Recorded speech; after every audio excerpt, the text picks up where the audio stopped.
Hey friends, welcome back to Ontario Gardening. So today I have a little bit different of a video for you. We did some thrifting and we are going to make a candle plate. I wanted to include some thrifting videos in my upcoming stuff, only because homesteading is always reusing, recycling, repurposing, that kind of thing.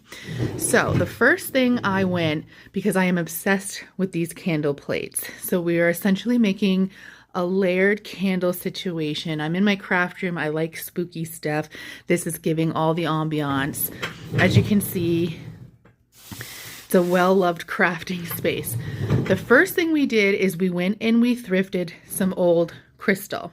So I've got this crystal plate and a couple different heights of crystal ware. There's all the way from small to big, just these different little pieces that I got. These are essentially going to hold our different heights of pillar candles and make what you've seen on the cover of this video, which essentially I got my inspiration from this. This is essentially what we're making here. So it's very simple to put together. Yours is never going to look the same as the next person's. You can pick whatever colored candles you want. You can pick whatever size glassware you want. It's never going to look the same. So the first thing we want to do though is we want to set things in place. We don't want things sliding around in the event that it moves. So you can, if you would like at this point, we can set each piece of crystalware down. And you can do that using a standard glue gun. You don't have to, it just makes it so that nothing moves around. Now, if you do end up putting these in place for life, they are there for life. So just kind of make sure that that is what you're looking for. I would suggest setting it up ahead of time, even with your candles in, and seeing if that's somewhere you like to have it. I thrifted some of my candles. I also got a couple packs brand new at the dollar store.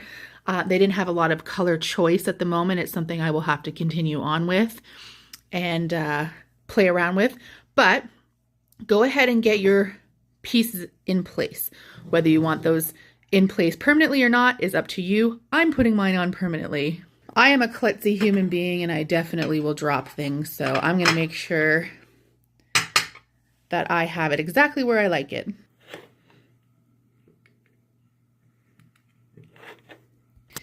Perfect. Because I'm such a klutzy individual, this will make it perfect for me to carry around the house. I've left some open space here in case I ever want to add anything or just put a candle straight down. So the next thing we are going to do is we are going to make sure that our candles are in a position of flame where it is going to drip down. So for example, I've got this candle here. It is very straight. When this melts, it's not going to give that drip effect.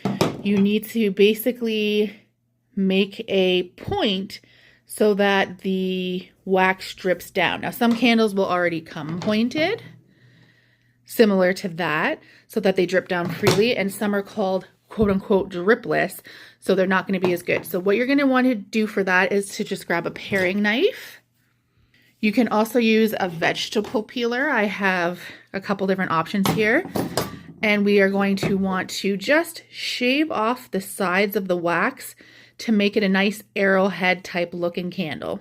And it doesn't have to be perfect, just do your best. But see how we've gone more from that, or to that from this. So this will essentially drip down now.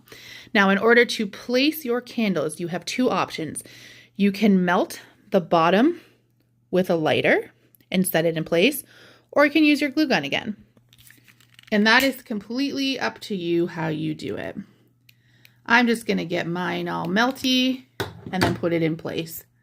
And you just let it harden for a second and see if it moves. If it moves like this one does, you need to melt it a little bit more. And this is probably going to take the longest time of it all. But go ahead, get all of your candles in place. Now, if you're finding it's having a hard time adhering, make a pile of wax down. So melt the bottom of your candle until there's a nice big pile on there, and then place your candle in. And then you'll have to let it cool for a minute, and that's going to hold it better. And after a little labor, we have our very first drip plate. Let me get this lighted and show you guys how cute this is. I can't wait to put this on my kitchen counter while I'm baking and stuff and setting the ambiance. Beauts. Love this. Like, this is the best. The ambiance in here. I can't even with this. Oh. If you were a candle lover, if you were a mood setter, these are already starting to drip in spots. So the more that it drips down on the plate, the thicker the candle becomes, the nicer it looks, the more it stays in place. Friends, make yourself a candle plate. Like, can you imagine just sitting here reading, baking, crafting, doing all the things? Sorry, I'm a little obsessed. Anyways, thrift store, upcycle, recycle, whatever you're doing, get yourself a candle plate. We'll talk to you soon. Bye.